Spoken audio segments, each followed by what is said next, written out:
We're about to take a hard look at one of the most common pieces of life advice out there. It's a phrase we all know, a kind of mantra for modern life.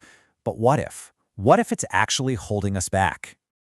Just go with the flow. I mean, you've heard it a million times, right? Maybe you've even said it yourself, and there's a real appeal to it. It suggests this life of ease, of calm acceptance, Just letting go of all the stress and letting the universe do its thing.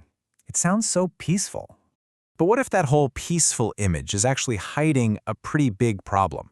What if just blindly going with the flow isn't some path to freedom, but a path to a place you never ever intended to be? That's really the core question we're going to dig into. And that brings us to our first big idea here, the danger of drifting. Because there is a huge, huge difference between intentionally floating down a river you've chosen and just being swept away by a current you didn't even realize was pulling you. I want you to think of your life as a small boat, okay? So when you just go with the flow, it's like you've pulled your oars out of the water and you're just letting the current take you wherever. Now, it might feel easy for a little while, sure, but you have zero control. And that passive acceptance, it can lead to stagnation, where you just stop growing, and ultimately to a loss of agency. That's that feeling that you are the one writing your own story.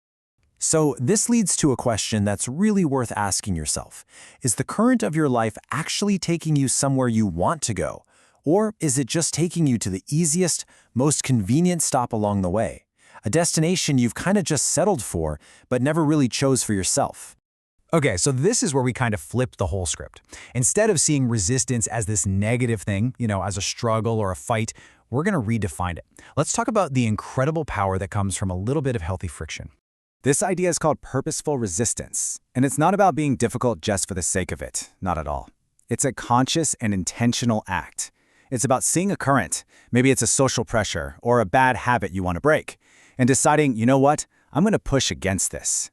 Not out of anger, but to create something more meaningful for yourself.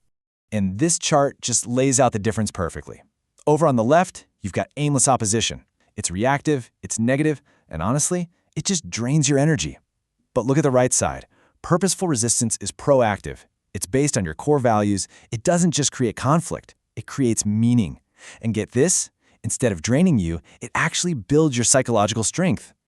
So, if you decide to do this, to engage in this kind of resistance, what's the payoff? What do you actually get out of it? Well, it turns out the rewards are pretty profound. They're like these gifts you find along a more challenging, but way more fulfilling journey. Think about it. Every single time you purposefully push against a current, you're building up that psychological strength, just like a muscle. It forces you to get crystal clear on your personal values. And that whole process, it naturally leads to a deeper knowledge of who you really are. And it all comes together to create this powerful sense of purpose. And that is the foundation for genuine, lasting growth. It all boils down to this one simple, powerful truth. Whether we're talking about a muscle getting stronger by lifting a heavy weight or a tree growing deeper roots because it's in a windy spot, growth just doesn't happen in a vacuum. It requires something to push against. Okay, so this all sounds good in theory, right? But how do we actually apply it? How do we go from being a passive drifter to an active navigator of our own lives? Let's get practical for a minute. Let's go back to our boat metaphor. If you've been drifting for a while, how do you finally grab the oars and start steering? It's not about fighting the entire river. It's really about making small, intentional choices. Here's a really simple 3-step framework. First, just identify the current. What are the default settings in your life, the social pressures, the expectations from others? Second, question the destination. If you just stay on this path, where are you going to end up in 5 years? And does that place really align with who you want to be? And finally, choose your action. And you don't always have to do a full 180 and turn the boat around. Sometimes it's just a small course correction. Sometimes it's dropping anchor to think for a bit. And sometimes it's just adjusting your sails to use the wind a little differently. And this is really the key takeaway. This whole idea isn't about declaring war on the world or creating constant struggle for yourself. It's a much calmer, much wiser approach.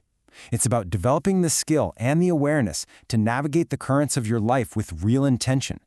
And, with grace. So I'll leave you with this. As you go about your day, just start to notice the currents around you. The defaults, the expectations, the easy paths. And then ask yourself, which one of them might be worth resisting? Just a little, to steer your life toward a shore that is truly your own.